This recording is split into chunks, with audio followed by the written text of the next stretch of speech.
지난 시간에 로마서 5장 전반부의 말씀을 가지고 믿음으로 의롭게 된 사람들의 변화, 즉 그리스도인의 삶의 유익에 대해서 함께 나누었습니다.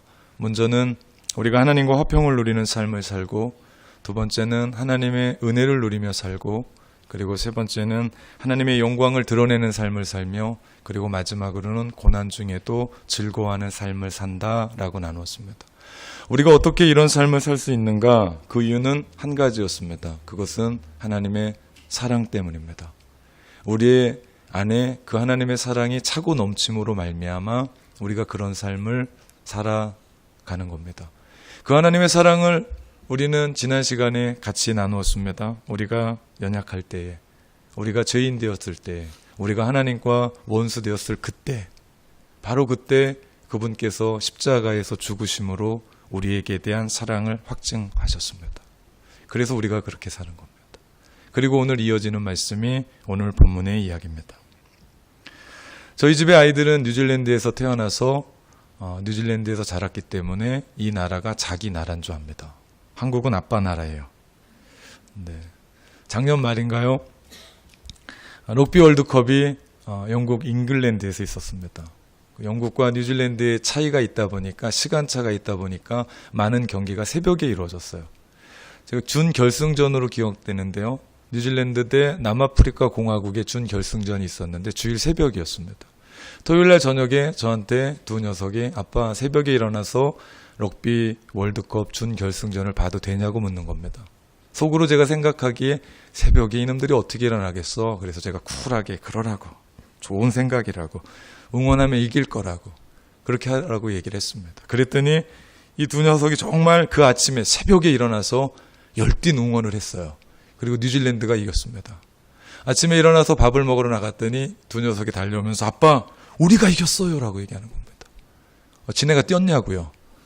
왜 우리가 이겼냐요. 우리가 이겼어요 라고 얘기하는 겁니다. 그런데도 우리가 이겼답니다. 무엇을 말합니까? 실제로는 운동선수들이 뛴 겁니다. 뉴질랜드 대표들이 뛴 겁니다. 올블랙 선수들이 뛴 거예요. 그런데 그들이 뉴질랜드를 대표하고 뛰었기 때문에 그 아이들의 생각에는 우리가 이긴 겁니다. 이것이 대표의 원리죠. 오늘 성경이 이야기하는 이 이야기가 신학적으로 이야기하면 대표 원리입니다. 인류의 조상이었던 아담이 하나님의 말씀에 불순종해서 에덴에 있는 선악과를 손됨으로 말미암아 범죄했습니다. 불순종했습니다. 그래서 타락했죠. 그래서 그 죄가 우리에게 전가된 것 같이 둘째 아담으로 오신 예수 그리스도께서 그 범죄로 말미암아 비극과 멸망으로 죽어갈 수밖에 없는 우리의 그 삶을 끊고 부활로 새로운 역사를 시작하신 겁니다. 이 말씀이 계속해서 오늘 본문에 반복이 돼요.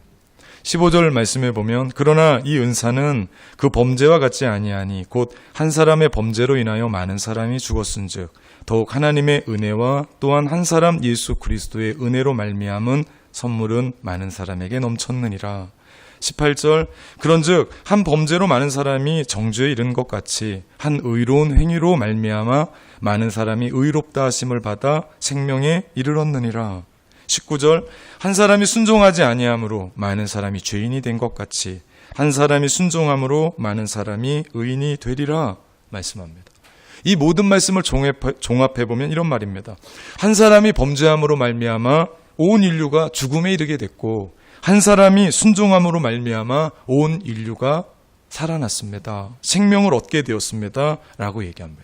결과가 좋든 안 좋든 모두 한 사람 때문에 이렇게 된 겁니다. 중요한 사실은 아담의 범죄로 들어왔던 그 사망을 하나님께서 해결하시기 위해서 그 아들을 이 땅에 보내셨다는 겁니다. 신이 인간이 돼서 이 땅에 내려왔다라는 사실, 이것은 놀라운 사실입니다. 여러분이 지금 이렇게 편하게 아무런 놀라운 반응도 없이 들을 만한 얘기가 아니라 하나님이 그 아들을 이 땅 가운데 보내셔서 우리를 살게 하시려고. 세상엔 이런 게 없습니다. 다른 종교에도 이런 게 없어요. 많이 가지고 있는 사람을 위해서 없는 사람이 죽어야 되는 세상이고, 힘이 있는 사람을 위해서 힘 없는 사람이 죽어야 될 세상에 하나님께서 역순에 대한, 영리에 대한 이야기를 우리 가운데 해주시니까 사람들이 못 믿는 겁니다. 그분이 이 땅 가운데 오셨습니다. 그리고 십자가를 지시고 처절하리만큼 죽으셨어요. 그 결과 아담으로 생긴 죽음의 그 비극을 역전시키셨죠. 우리 운동 경기를 보면 그냥한 경기는 재미없고요. 후반까지 끌려가다가 역전승하는 경기에 보면 사람들이 막 흥분을 합니다. 우리가 죽음으로 향하여 달려가는, 죽음의 소진을 향하여 달려나가는 우리의 삶을 예수 그리스도의 십자가로 말미암아 역전시킨 거죠. 인류 역사의 비극인 아담의 타락을 회복하기 위해서 하나님의 아들이 이 땅 가운데 오신 것 그 자체가 놀라운 일이지만, 더 놀라운 것은 그 아들이 이 땅에 오셔서 우리 때문에 죽으셨다는 겁니다. 이것이 큰일이라면, 정말 큰일이라면, 아담이 실수해서 지은 그 죄가 큰일이에요. 그래서 하나님까지도 이 땅에 오셨고 그분이 죽으실 만큼의 큰일이에요. 그렇다면 죄로 말미암아 그 죽음을 역전시키시고 생명으로 이끌어 가시는 그 하나님의 결정과 그 능력은 얼마나 더 크겠느냐. 그 이야기를 이끌고 복음에 대한 이야기를 하는 것이 로마서의 이야기입니다. 이것이 복음의 능력이죠. 그래서 바울은 이야기합니다. 나는 1장 16절에 16절 17절은 로마서를 이야기하면서 전체를 이끌어가는 말씀이라고 얘기했습니다. 나는 복음을 부끄러워하지 않습니다. 왜냐?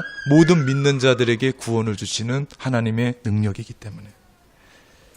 고린도전서 4장의 말씀에 보면 이런 말씀이 있습니다. 주께서 허락하시면 내가 너희에게 속히 나아가서 교만한 자들의 말이 아니라 오직 그 능력을 알아보겠으니 하나님의 나라는 말에 있지 아니하고 오직 능력에 있음이라 말씀합니다. 그렇습니다. 구원은 단순한 말의 조작이 아니에요. 제가 말을 잘해가지고 그 구원을 믿고 안 믿고가 아닙니다. 이것은 생각의 정리가 아니에요. 복잡했었던 어떤 진리들을 모으니까 이게 구원이 됐다, 그런 게 아닙니다. 복음은 구원에 이르게 하는 힘입니다. 능력이죠. 저와 여러분이 그 능력의 능력으로 구원받은 줄 믿습니다. 그 능력이, 그 복음이 능력이거든요. 근데 그 능력을 증명할 수 있는 길이 있습니다. 그것은 내가 그 복음의 능력으로 변화되는 겁니다. 복음이 능력이냐 아니냐는, 그 복음은 그 자체는 능력이에요. 근데 내가 받아들인, 내가 그 복음의 능력으로 삶이 바뀌고 인생이 바뀌고 가치관이 바뀌고 내가 살아가는 그 삶이 바뀌어가는 것, 그러면서 무사람들이, 그리고 내가 나를 자신을 바라보면서 예수 그리스도 안에 있는 그 복음으로 말미암아 변화되는 나 자신을 깨닫는 겁니다. 이것이 복음의 능력이죠. 여러분이 어제와 오늘 바뀐 게 뭐가 있습니까? 신앙생활 시작하면서 1년 전과 지금 달라진 게 뭐가 있습니까? 10년 전과 지금 여러분이 변한 게 뭐가 있습니까? 복음은 능력입니다. 그 능력이 우리를 그냥 두지 않으시거든요. 우리가 그 말씀에 순종하면, 그 말씀에 따라 살아가면 그 일들이 일어나죠. 이 복음의 원천이 어디입니까? 유대인이 이야기하는 거룩한 율법에 없습니다. 헬라인들이 이야기하는 심오한 철학에도 없습니다. 로마인들이 이야기하는 그 막대한 군사력과 그 법과 힘에 있는 게 아닙니다. 부에 있는 게 아닙니다. 오직 구원을 주시는 능력은 예수 그리스도의 십자가에 있는 줄 믿습니다. 그래서 우리가 그 십자가를 노래하고, 그래서 우리가 그 십자가를 우리 가슴 속에 안고 살아가는 겁니다. 그러면 변하지 않을 수가 없습니다. 변하지 않는 것이 기적이죠. 그래서 바울은 오직 그리스도의 십자가만 자랑했던 겁니다. 바울만큼 자랑할 만한 것이 얼마나 많은, 바울만큼 자랑할 것이 있는 사람이 있습니까? 그래서 로마서 5장에 들어오면 진노에 대한 두려움이 한 소망으로 바뀌게 되죠. 그것이 바로 그리스도의 십자가요, 그리스도의 사역이요, 예수 그리스도 때문입니다. 오늘 우리가 함께 찬송했던 찬송가, 나 같은 죄인 살리신 어메이징 그레이스를 지은 사람은 존 뉴턴입니다.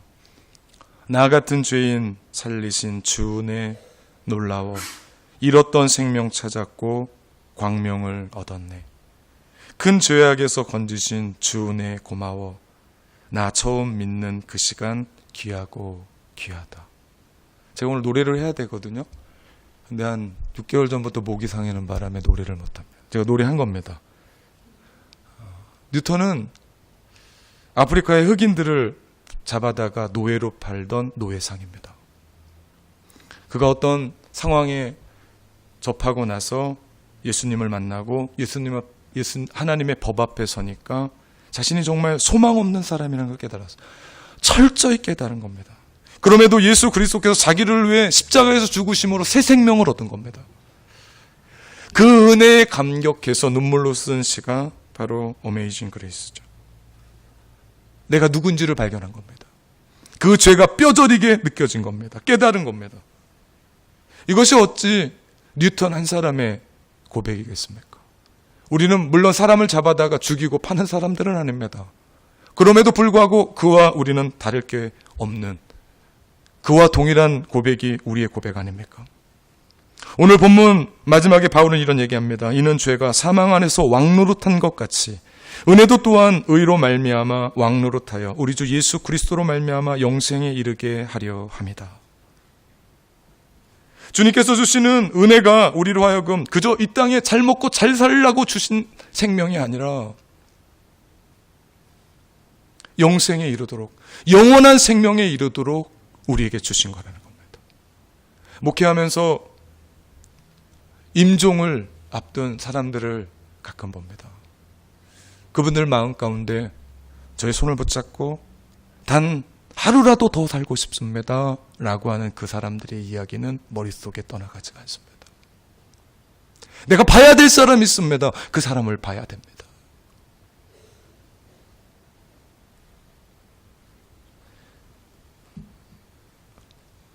뉴질랜드 살아가면서 가장 뼈아픈 것이 부모님의 임종을 놓친다는 겁니다. 이번에 우리 문성주 집사님도 마음에 참 아픈 부분이 어머니가 돌아가셨는데 갈 수가 없다는 거였습니다. 이게 우리 이 땅을 살아가는 우리네의 마음이라고 생각합니다. 당장 죽어가는 그 한 사람에게 그 아들 올 때까지 하루만 더 기다려줬으면 어떤 삶이 있었을까? 성경은 얘기합니다. 강건하면 80을 살고 그러지 않으면 70을 산다. 우리 모두는 시한부 인생을 살아가는 사람들입니다. 저보다 이 자리에 밥을 한 공기 더 먹으신 분은 저보다 빨리 돌아가실 거예요.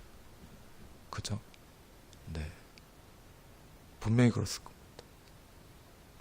그렇다고 밥을 먹으면 더 힘을 내고 더 잘 살아가야 되는데 우리가 죽음을 향해 달려가요.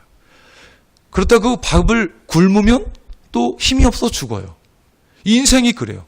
더 먹자니 내가 빨리 죽을 것 같고 덜 먹자니 안 될 것 같고 우리가 그런 삶을 살아가는 거 아닙니까? 시한부 인생을 살아가는 당신 6개월밖에 못 삽니다. 그런데 신약이 발견해서 4, 5년을 더 삽니다. 그러면 그 사람의 희망입니다. 하물며 그렇게 살아가는 그 사람들에게 희망인데 십자가를 믿고 살아가는 우리들에게 주님이 주신 것은 영원한 생명입니다. 우리가 이걸 깨달아야 됩니다. 영원한 생명입니다. 그런데 깨달을 수가 없습니다. 왜냐하면 인간은 유한하기 때문에. 유한한 인간이 무한한 영혼을 얘기한다는 것은 말도 안 되는 얘기 아닙니까? 그런데도 우리는 믿음으로 그 영원한 세계를 보는 겁니다. 믿음으로 말미암아 그 영원한 세계를 가슴에 안고 살아가는 거죠. 십자가가 우리 안에 있는 그 사람은 그 은혜가 영원합니다. 그래서 어메이징 그레이스를 노래한 존 뉴턴은 이렇게 고백해 이어집니다. 이제껏 내가 산 것도 주님의 은혜라. 또 나를 장차 본향에 인도해 주시리라. 거기서 우리 영원히 주님의 은혜로 해처럼 밝게 살면서 주 찬양하리라. 이것이 구원 아닙니까? 하나님이 인류를 구원하시기 위해 어떤 법칙을 사용한 것이 아닙니다. 맨손으로 세상에 쫓아 들어오셔서 실제로 역사 속에서 구원을 이루셨습니다. 맨손으로 달려오셨어요.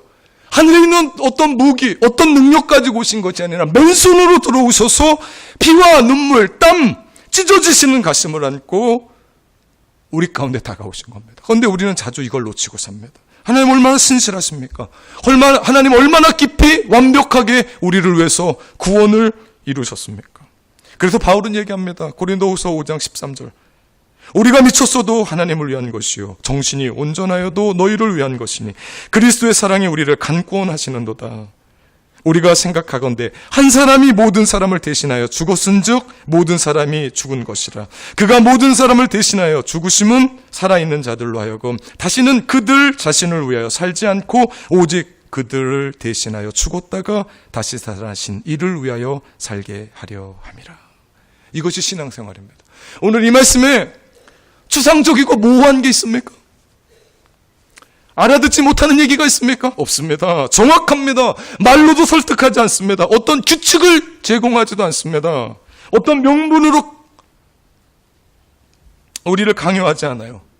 인류의 새로운 길, 그 길로 이끌어 가십니다. 죽을 수밖에 없는 인류 모두를 묶어서 아담의 타락으로 말미암아 죄로 향하여 달려가는 그 모든 사람을 묶어서 죽음 속으로 들어가 아담의 죄로 말미암아 절망할 수밖에 없는 우리 모두를 그 무덤에 묻고 다시 살아나셔서 새로운 인류를 시작하신 겁니다. 주님이 앞장서셔서 주님이 팔 걷어 붙이시고 우리를 끌어안고 하나님을 안 믿을 뿐만 아니라 그렇게 제시하는데도 발버둥 치고 살아가는, 믿지 않고 도망가는 그들 그냥 두지 않으시고 하나님이 안으시고 그 사랑으로 우리를 구원받게 하신 겁니다. 그렇다면 우리가 그것을 믿는다면 이제는 우리가 예수를 위해 살아야 됩니다. 오늘 정확하게 이야기합니다. 오직 그를 대신하여 죽었다가 다시 살아나신 이를 위하여 사는 것이다. 이 사람이 누굽니까? 믿음으로 말미암아 의롭다 하심을 받은 사람들입니다. 의인이죠. 주님이 왜 우리를 하여금 의인으로 만드시냐? 그것은 다른 것이 아닙니다. 다시는 그들을 위해 살지 않고, 다시는 지금처럼 이기적으로 살지 않고, 다시는 지금처럼 내 마음대로 살지 않고, 오직 그들을 대신하여 죽었다가 살아나신 이를 위하여, 예수 그리스도를 위하여 살게 하려 하심이라. 여러분에게 있어서 신앙생활은 어떤 의미입니까? 일종의 유희입니까? 유람입니까? 재미로 교회 옵니까? 보험입니까? 죽어서 천국 가는 정도로? 어떤 명분입니까? 대의 명분? 내가 지금 교회 다닌 지 몇 년인데, 내가 지금 목사인데, 내가 지금 집사인데, 그런 것쯤으로 생각하십니까? 어떤 철학과 어떤 지혜라고 생각합니까? 아니면 교양이나 어떤 액세서리쯤으로 생각합니까? 여러분 어떻습니까? 지금 어떻게 신앙생활합니까? 여러분이 언제 적극적으로 주님을 위해서, 나를 위해 십자가 지신 그 주님을 위해서 기쁘게 예배에 참석하고 그 기쁜 마음으로 하나님 앞에 전적으로 헌신하고 희생하고 수고합니까? 나의 모든 적을 드린 적이 있습니까? 나의 전부를 하나님 앞에 드리려고 노력해 본 적은 있습니까? 나를 위해 그렇게 죽으신 십자가와 부활에 대해서 진지하게 내 가슴에 끌어안고 주님이 우리를 끌어안으셨던 것처럼, 무덤에 내려가셨다가 부활하신 것처럼 정말 오늘을 살아가는 우리가 그 예수로서 십자가와 부활을 그렇게 끌어안고 살아갑니까? 여러분 정말 예수를 위해 삽니까? 그 하나님의 사랑, 그 하나님의 사랑은 타협할 줄을 몰랐습니다. 하나님의 사랑은 눈먼 사랑입니다. 너만 살 수 있다면 나는 죽을 수 있다라는 사랑입니다. 포기하지 않습니다. 사람은 어느 정도 다 포기합니다. 남편도 포기하고, 아내도 포기하고, 자식도 포기하고, 부모도 포기하는데 우리 하나님은 끝까지 나 찾아오셔서 절망하고 아파하고 힘들어하고 주눅 들어있는 나를 위로하시고 회복시키시며 그 피 묻은 손으로 우리를 안아주십니다.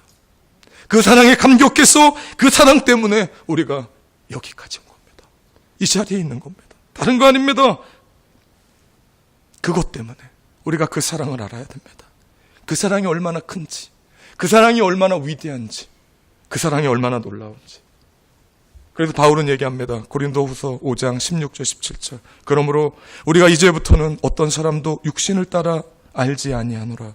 비록 우리가 그리스도도 육신을 따라 알았으나 이제부터는 그같이 알지 아니하노라. 그런즉 누구든지 그리스도 안에 있으면 새로운 피조물이라.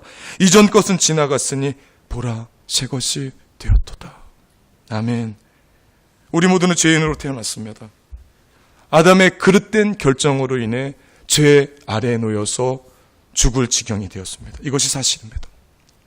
오늘 본문 12절 14절에 보면 그러므로 한 사람으로 말미암아 죄가 세상에 들어오고 죄로 말미암아 사망에 들어왔나니 이와 같이 모든 사람이 죄를 지었으므로 사망이 모든 사람에게 이르렀느니라. 죄가 율법 있기 전에도 세상에 있었으나 율법이 없을 때에는 죄를 죄로 여기지 아니하였느니라. 그러나 아담으로부터 모세까지 아담의 범죄와 같은 죄를 짓지 아니하는 자들까지도 사망이 왕노릇하였나니 아담은 오실자의 모형이라.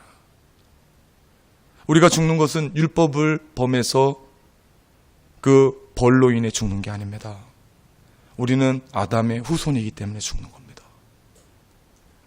무엇을 보면 압니까? 아담부터 모세까지는 하나님의 율법이 없었습니다. 그런데도 사람이 죽어나갔습니다. 오늘날에도 마찬가지입니다. 애가 태어나서 무슨 행동을 하기도 전에 죽어요. 죄를 지을 틈이 없는데도 죽어요. 이것이 사실입니다. 이것은 논리나 추상적인 게 아닙니다. 사실입니다. 동일합니다. 그러기에 우리 하나님의 구원도 사실입니다. 우리는 이것을 자꾸 바꿔요. 도식화해요. 체계화해요. 왜? 우린 그렇게 살았습니다. 인수분해처럼, 수학의 공식처럼 이렇게 하면 구원받고 이렇게 하면 구원받지 못한다라고 얘기해요. 누구 생각입니까?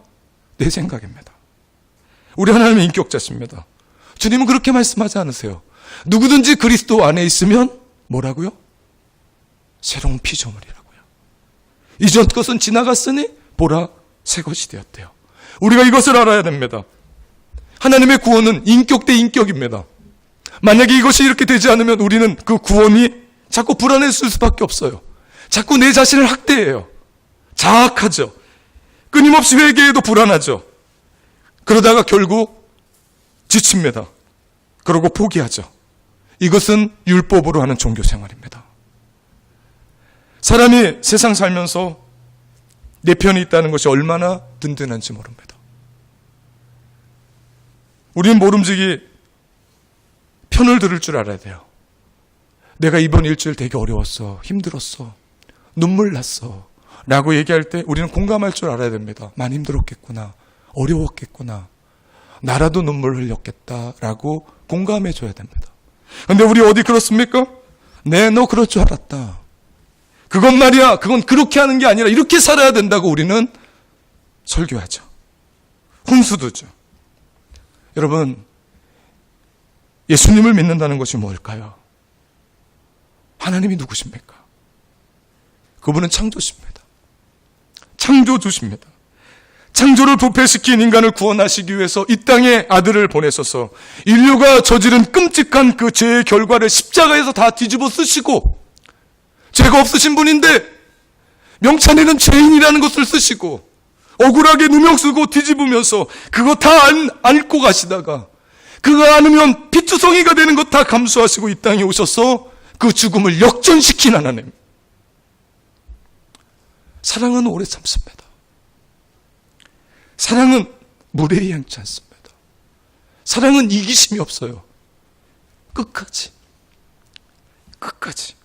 그러기에 사랑은 믿고 바라고 참고 견디는 겁니다.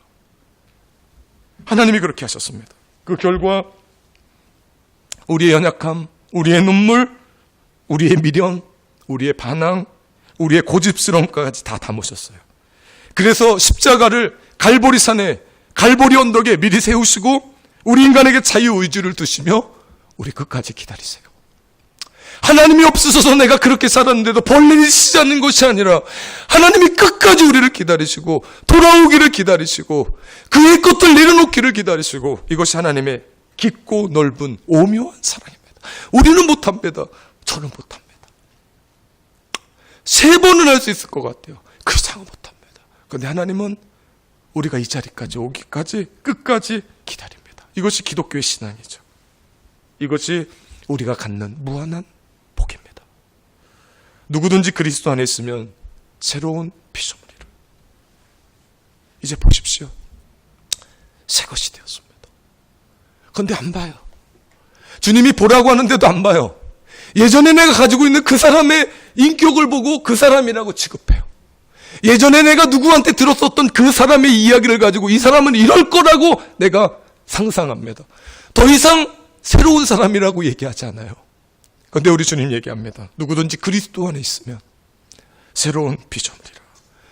새로운 세상 속에 있는 거라고 이야기합니다. 그 세상이 바로 예수의 세상입니다. 그 세상이 바로 회복된 세상이요, 구원의 세상이요, 사랑의 세상이죠. 이전 것은 아담 안에 있는 세상입니다. 취했습니다. 어려웠습니다. 내가 그렇게 살려고 노력했었던 그런 삶이었습니다. 그러나 하나님께서 예수 그리스도로 말미암아 우리를 그 안에 들어오게 하셨죠. 우리는 이것을 믿음으로 확인합니다. 그러기에 우리는 이제 아무도 육체대로 따지지 않습니다. 판단하지 않아요. 이제는 왜 저렇게 살까? 왜 저런 행동을 할까? 왜 저것밖에 못할까? 라고 정죄하지도 않습니다. 다만 우리도 주님이 우리를 기다려주셨던 것처럼 기다립니다. 끝까지 기다립니다. 왜냐하면 우리의 인생이 하나님의 손에 있기 때문입니다. 우리 오늘 이 말씀을 들으면서 한 가지만 실천합시다. 한 사람 아담으로 망쳐버린 세상을 한 사람 예수 그리스도로 회복을 이루시며 구원을 이루셨습니다.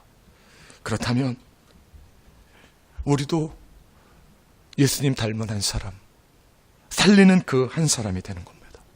여러분 한 사람을 통해서 가정이 살고, 여러분 한 사람을 통해서 자녀가 살고, 여러분 한 사람을 통해서 교회가 살고, 여러분의 한 사람을 통해서 직장과 사업장이 산다면 이 사람은 바로 믿음으로 말미암아 의롭게 된 주님이 의인이다 칭하신 그 한 사람일 줄 믿습니다.